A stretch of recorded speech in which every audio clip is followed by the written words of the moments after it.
শুনেন আমার নবী পাক কেমন এতিম ছিল, কবি ছন্দের মাধ্যমে লিখছে, শুনুন। শিশু নবী কাঁদে আব্বা আব্বা বলে, শিশু নবী কাঁদে আব্বা আব্বা বলে, সবার পিতা আসে কেন আমার আসে না, সবার পিতা আসে কেন আমার আসে না, শিশু নবী কাঁদে আব্বা আব্বা বলে, শিশু নবী কাঁদে আব্বা আব্বা বলে, সবার পিতা আসে কেন আমার আসে না, সবার পিতা আসে কেন আমার আসে না, সবার পিতা এলে ছুটে ছুটে যায় কোলে, সবার পিতা এলে ছুটে ছুটে যায় কোলে, আমি বসে কাঁদি তবু পিতা আসে না, আমি বসে কাঁদি তবু পিতা আসে না, শিশু নবী কাঁদে আব্বা আব্বা বলে, শিশু নবী কাঁদে আব্বা আব্বা বলে, সবার পিতা আসে কেন আমার আসে না, সবার পিতা আসে কেন আমার আসে না। নবী পাক বাচ্চাদের সঙ্গে ময়দানে খেলতে গেছে, ছোট্ট বাচ্চা ময়দানে খেলতে গেছে, নবী পাক ভালো করে শোনেন, এরকম কিছু বাচ্চারা বন্ধু ছিল নবী পাকের। নবী পাক ছোট্ট ময়দানে খেলছে, যেই সন্ধ্যা হব হব ভাব, সন্ধ্যা মানে বেলা শেষ, সন্ধ্যা হব হব ভাব, এমত অবস্থায় নবী পাক বসে বসে দেখছেন যে সবার পিতা আসছে, এসে চুমা দিয়ে কোলে করে তুলে বাড়ি নিয়ে চলে যাচ্ছে, নবী পাকের কেউ আসে না। সব বাচ্চাগুলোর বাপ এলো, একটা করে চুমা খেলো, কোলে নিয়ে সবাই আস্তে আস্তে রওনা হয়ে গেল। আমার নবীর কোনো বাপ আসে না। আমার নবী মনটা খারাপ করে বাড়ি এলেন, কোনো কথা বললেন না। পরের দিন আবার বাচ্চাদের সঙ্গে খেলতে চলে গেল, কিন্তু নবী পাক ওই মাঠে বসে প্রতিজ্ঞা করলো, আজকের যদি আমার পিতা আমাকে কোলে করে বাড়িতে না নিয়ে যায়, আমি নবী এখান থেকে আজ বাড়ি যাব না, প্রতিজ্ঞা করে নিল। এবার দেখেন কি হয়, সবার পিতা এলে ছুটে ছুটে যায় কোলে, সবার পিতা এলে ছুটে ছুটে যায় কোলে, আমি বসে কাঁদি তবু পিতা আসে না, আমি বসে কাঁদি তবু পিতা আসে না, শিশু নবী কাঁদে আব্বা আব্বা বলে, শিশু নবী কাঁদে আব্বা আব্বা বলে, সবার পিতা আসে কেন আমার আসে না, সবার পিতা আসে কেন আমার আসে না। সন্ধ্যা হয়ে গেল, সব বাচ্চাদের বাপেরা এসে কোলে করে নিয়ে সব বাড়ি চলে গেল। নবী পাক একা ময়দানে বসে, আর কেউ নেই। ছোট্ট বাচ্চা হযরত মুহাম্মদ মুস্তাফা সাল্লাল্লাহু আলাইহি ওয়াসাল্লাম ময়দানে বসে আছে, চুপ করে মনটা খারাপ করি, কখন আমার আব্বা আসবে আমাকে কোলে করে বাড়ি নিয়ে যাবে। নবী পাক দেখছে সন্ধ্যা হয়ে গেল, বাপ আসে না। মা আমিনা চতুর্দিকে তন্ন তন্ন করে খুঁজতে লেগে গেল, হ্যাঁ তোরা মোহাম্মদকে দেখেছিস, আমার বেটাটা কোথায় আছে একটু বল না রে, হ্যাঁ তোরা মোহাম্মদকে দেখেছিস, কোথায় আমার মোহাম্মদ একটু বল না। যে বাচ্চাগুলোর সঙ্গে খেলতে যায় সবার বাড়ি বাড়ি গেল, হ্যাঁ তোরা আমার মোহাম্মদকে দেখেছিস। তখন বাচ্চাগুলো বলতে লাগলো, মা আমিনা তোমার বেটা মোহাম্মদ আজকে আমাদের সঙ্গে খেলা করেনি, চুপচাপ ময়দানে বসে বসে কি যেন নিজের মতো করে ভাবছে। আমরা বললাম মোহাম্মদ বাড়ি চলো, সে বলল আমি যাব না, তোমরা চলে যাও। সে এখনো পর্যন্ত ময়দানে বসে আছে। কিসের জন্য বসে আছে? কবি লিখছে দেখেন, ছেলেরা তখন বলে ময়দানে যাও চলে, ছেলেরা তখন বলে ময়দানে যাও চলে, তোমার বেটা বসে কাঁদে খেলা করে না, খেলা করে না, শিশু নবী কাঁদে আব্বা আব্বা বলে, শিশু নবী কাঁদে আব্বা আব্বা বলে, সবার পিতা আসে কেন আমার আসে না, সবার পিতা আসে কেন আমার আসে না, সবার পিতা এলে ছুটে ছুটে যায় কোলে, আমি বসে কাঁদি তবু পিতা আসে না, আমি বসে কাঁদি তবু পিতা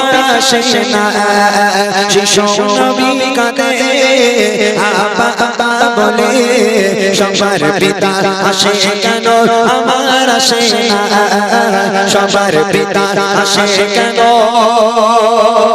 আমার আসে না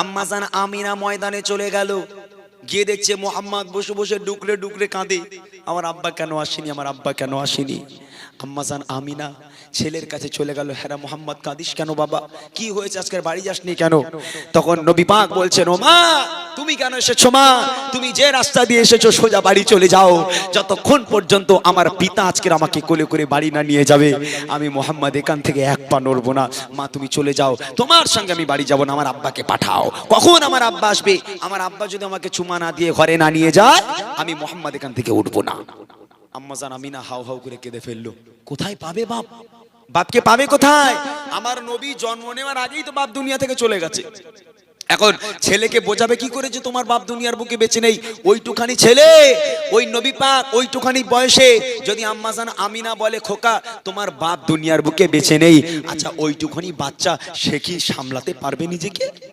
আম্মাজান আমিনা ওই সময় ডুকরে ডুকরে কাঁদা ছাড়ার কোনো উপায় নেই হাউমাউ করে কাঁদতে লেগে গেল আল্লাহ কি পরীক্ষা তোমার একই পরীক্ষা আমি আমার বেটাকে কেমন করে বোঝাবো যে তার বাপ দুনিয়ার বুকে বেঁচে নেই আম্মাজান আমিনা অনেকক্ষণ ভাবনা চিন্তা করলো নিরুপায় হয়ে নবী পাককে বলছে খোকা তুমি বাড়ি চলো আমি আমিনা কথা দিচ্ছি তোমাকে আব্বাজানের কাছে নিয়ে যাব তুমি বাড়ি চলো নবী পাক বাপের কাছে যাবে নিয়ে যাবে শুনে নিজেকে সান্ত্বনা দিল ওখান থেকে উঠলো বাড়ি চলে গেল সেই দিন থেকে আম্মার হাত ধরে কাঁদতে লেগে গেল মা আমার আব্বাজানের কাছে নিয়ে চলুন আমার আব্বাজানের কাছে নিয়ে চলুন আম্মাজান আমিনা আল্লাহর কাছে দোয়া করতে লেগে গেল আল্লাহ আমি এখন কি করব কোথায় পাবো মোহাম্মদের বাপকে আজকের মোহাম্মদের বাপ তো দুনিয়ার বুকে বেঁচে নাই কেমন করে ওর বাপের কাছে নিয়ে যাব কেমন করে বাপের কোলে ওকে তুলবো আমি আল্লাহ তুমি বলে দাও আমার নবী নাছোর বান্দা যদি আব্বাকে না দেখাও তাহলে আমি কোনো কথা শুনবো না আমার আব্বাকে চাই আব্বার কোলে আমি যতক্ষণ না উঠবো আমি নবী মোহাম্মদ আমি শান্ত হব না এমন অবস্থায় আম্মাজান আমিনা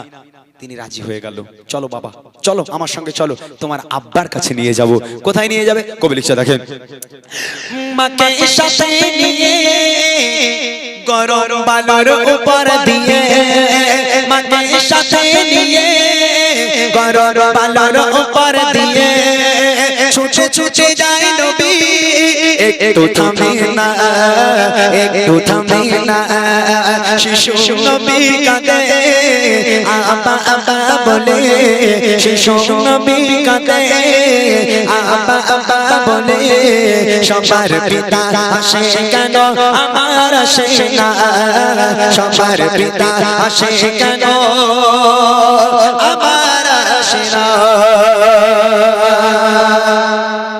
আম্মাজান আমিনার হাত ধরার প্রয়োজন হয় না শিশু নবী মরুর বালুর উপর থেকে ছুটতে লেগে গেল গরম বালু যেখানে পা পড়ছে পা ফেটে রক্তাক্ত হয়ে যায় নবী পাকের পা ফেটে রক্ত বার হয়ে যায় এত গরম বালি আমার নবী কোনো দিকে তাকায় না কোনো দিকে দাঁড়ায় না মায়ের হাতটাকে ধরে টানতে লেগে গেল মা চলো আব্বার কাছে যাব মা তাড়াতাড়ি চলো আমার আব্বা কথা আমাকে নিয়ে চলো আম্মাজান আমিনা ক্লান্ত হয়ে যায় আম্মাজান আমিনা দাঁড়িয়ে যায় কিন্তু শিশু নবী দাঁড়ায় না নবী পাক ছুটতে থাকে কখন আব্বাজানকে দেখবো আব্বাজানের রওজার কাছে মাজারের কাছে পৌঁছে গেল যাওয়ার পর আম্মাজান আমিনা থমকে দাঁড়িয়ে গেল আর এক পায়ে এগোতে পারে না আম্মাজান আমিনা যখন দাঁড়িয়ে গেল নবী পাক মায়ের হাত ধরে টান দেয় মা দাঁড়াচ্ছ কেন মা চলো না আব্বার কাছে যাবো না হ্যাঁ আব্বার কাছে যাবো না তুমি কি আমার আব্বার কাছে নিয়ে যাবে না মা ও মা চলো না মা আব্বা কোথায় কোথায় আমার আব্বা আম্মাজান আমিনা আম্মাজান আমিনা কাঁদতে লেগে গেল আল্লাহ এখন আমি কি করব আম্মাজান আমিনা তখন নবী পাককে কি বলছে দেখেন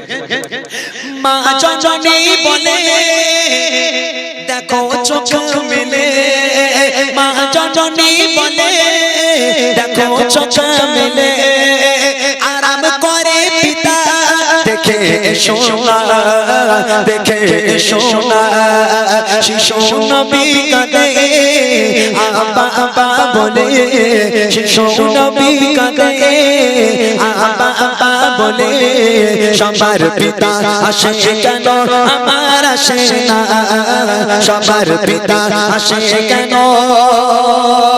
আমার আসে না আমার নবী বুঝে গেল আমার পিতা দুনিয়ার বুকে বেঁচে নেই কবর দেখিয়ে দিল, ওই যে তোমার আব্বা শুয়ে আছে, যাও মুহাম্মদকে দেখা করে এসো। আমার নবী পাক বাপের মাজার যেই দেখতে পেলো, বাপের কবর দেখতে পেলো, এক ছুটে গিয়ে বাপের কবরের উপর আছাড় খেয়ে পড়েছে। আব্বা, আব্বা জীবনের মতো আপনাকে আমি আর দেখতে পেলাম না আব্বা। কবরের উপর আছাড় খেয়ে মরুর বালুর উপরে আজকের গড়াগড়ি খায় আমার আপনারা নবী। আমার আব্বা কোথায়, আমার আব্বা কোথায়? আব্বা আপনি আমাকে একবারও দেখা দিলেন না আব্বা, একবার মোহাম্মদ বলে ডাকবেন না আব্বা, একবার কি মোহাম্মদ ডাক শুনতে পাবো না? বাপের কবর ধরে আমার নবী কাঁদে। এদিকে যে মা আমিনা পেছনে, আম্মাজান আমিনা পেছনে যে ধুলার সঙ্গে লোটাপটি খাচ্ছে, রসুল আর সেটা দেখতে পেল না। আব্বার কবর ধরে কাঁদতে লেগে গেল। এদিকে পেছন দিকে আম্মাজান আমিনা ধুলোর উপরে লোটাপটি খাচ্ছে। দূর থেকে আমার নবী দেখতে পেল যে তার মা দাঁড়িয়ে নেই, তার মা ছটফট ছটফট করছে বালুর উপর থেকে। আম্মাজান আমিনা ছটফট করছে। এমত অবস্থায় নবী পাক বাপের কবরকে ছেড়ে দৌড়ে দৌড়ে দৌড়ে দৌড়ে একদম দৌড়ে গিয়ে আম্মাজানের বুকের উপর আছাড় খেয়ে পড়লো। মা কি হয়েছে তোমার? মা তুমি ছটফট করছো কেন? মা কি হয়েছে তোমার, একটা বার বলো। আম্মাজান আমিনা ছটফট করতে করতে শান্ত হয়ে গেল। আম্মাজান আমিনা ছটফট করতে করতে তার জাহান বার হয়ে গেল। আম্মাজান আমিনা ইন্তেকাল হয়ে গেল। আমার আপনার নবী শিশু বাচ্চা নবী বাপকে দেখার আশা করে এলো। আম্মাজানের বুকের উপর আছাড় খেয়ে মুখটা ধরে নাড়ায়, মা একটা বার ওঠো মা, তুমি কোথায় চলে যাচ্ছ মা? একটা বার ওঠো, আমাকে মোহাম্মদ বলে ডাকো মা। ও মা একটা বার মোহাম্মদ বলে ডাকো মা। আমার বাপ দেখার স্বাদ মিটে গেল, আমি আর কোনোদিন আব্বা দেখতে চাইবো না মা। তুমি তাড়াতাড়ি ওঠো, চলো মা আমরা দুইজন বাড়ি চলে যাই। আমি আর কোনোদিন তোমার কাছে আব্বা দেখতে চাইবো না। ওঠো মা ওঠো। আম্মাজানের মোড়া মুখ ধরে নাড়া দেয়, আম্মা আম্মা বলে কাঁদে। আছাড় খেয়ে মরুর বালুর উপরে আমার আপনারা নবী লাটাপটি খেতে থাকে, আম্মা আম্মা বলে কাঁদতে থাকে। কিন্তু আম্মাজান আমিনা আর চোখ মেলে দেখে না, আম্মাজান আমিনা আর মোহাম্মদ বলে ডাকে না। আহা, একটা বার চিন্তা করে দেখেন কেমন এতিম আমার নবী। চিন্তা করে দেখেন যে বাপ দেখতে এলো, বাপের কবর ধরে কাঁদতে কাঁদতে এদিকে তার মাকেও হারিয়ে ফেললো। এরকম এতিম দুনিয়ার বুকে কেউ হতে পারে না। আমার নবী যতটা কষ্ট পেয়েছে আব্বা দেখার জন্য এলো, মা দুনিয়া থেকে চলে গেল। এইরকম এতিম, খবরদার মা এতিম বাচ্চাগুলোকে ভালোবাসবেন। এতিম বাচ্চাকে যদি আপনি একটা পোশাক একটা বস্ত্র কিনে দেন, আমার আল্লাহ খুশি হয়, আমার নবী খুশি হয়। এতিমকে ভালোবাসা মানে আমার নবীকে ভালোবাসা। সেই এতিমদের একটু ভালোবাসবেন। এতিমদের দেখে কোনোদিন যেন নাক ছিটকাবেন না, কখনো তাদের দূর দূর করবেন না, তাদেরকে ভালোবাসবেন। কবি লিখছে দেখেন, গরম পালন পরে পিতা দেখার তরে মা গেল মরে ছেড়ে, পিতা দেখার তরে মা গেল মরে ছেড়ে। কি দোষের দোষী আমি খোদা বলো না, খোদা বলো না। শিশু নবী কাঁদে আপা আপা বলে, শিশু নবী কাঁদে আপা আপা বলে। সবার পিতা আসে কেন আমার আসে না, সবার পিতা আসে কেন আমার আসে না। সবার পিতা এলে ছুটে ছুটে যায় কোলে, সবার পিতা এলে ছুটে ছুটে যায় কোলে। আমি বসে কাঁদি তবু পিতা আসে না, আমি বসে কাঁদি তবু পিতা আসে না। শিশু নবী কাঁদে আপা আপা বলে, শিশু নবী কাঁদে আপা আপা বলে। সবার পিতা আসে কেন আমার আসে না, সবার পিতা আসে কেন আমার আসে না।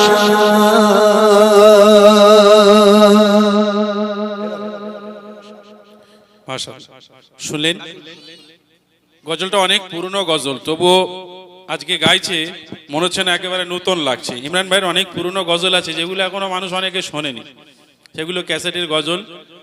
আপনারা এমডি ইমরান অফিসিয়াল সার্চ করবেন, সেখানে পুরনো গজলগুলো ছাড়া আছে, আপনারা শুনবেন, খুব ভালো লাগবে। বিশেষ করে রোজার মাস আসছে, এখন তো আর ওই সব গান টান শুনতে পারবেন না, কারণ রোজা রেখে তখন মানুষ একটু বেশি ভালো হয়ে যায়। হ্যাঁ গানের দিকে যাব না, এখন একটু ওয়াজ দেখ, কোথায় কি ওয়াজ আছে, কোথায় গজল আছে দেখ। এইসব মানুষ, এই যে ইউটিউবারগুলো, এরা এখন সব জড়ো করে রেখে দিচ্ছে, পুঁজি বাক্স রেখে দিচ্ছে। একদম রোজার দিন থেকে শুরু হবে, ঢালাও ছাড়বে, খালি ঢালাও ছাড়বে। আপনারা ফলো করবেন, দেখবেন ইউটিউবার ভাইগুলো অনেক দূর দূর থেকে আসে। আমার ভাইরা আজকে আপনাদের গ্রামের লোকেশনই খুঁজে পাচ্ছিল না, ভাইরা বারবার বলছিল লোকেশন দাও, লোকেশন দাও। দিয়েছিলাম, পরে হয়েছে কিনা আমি জানি না লোকেশন।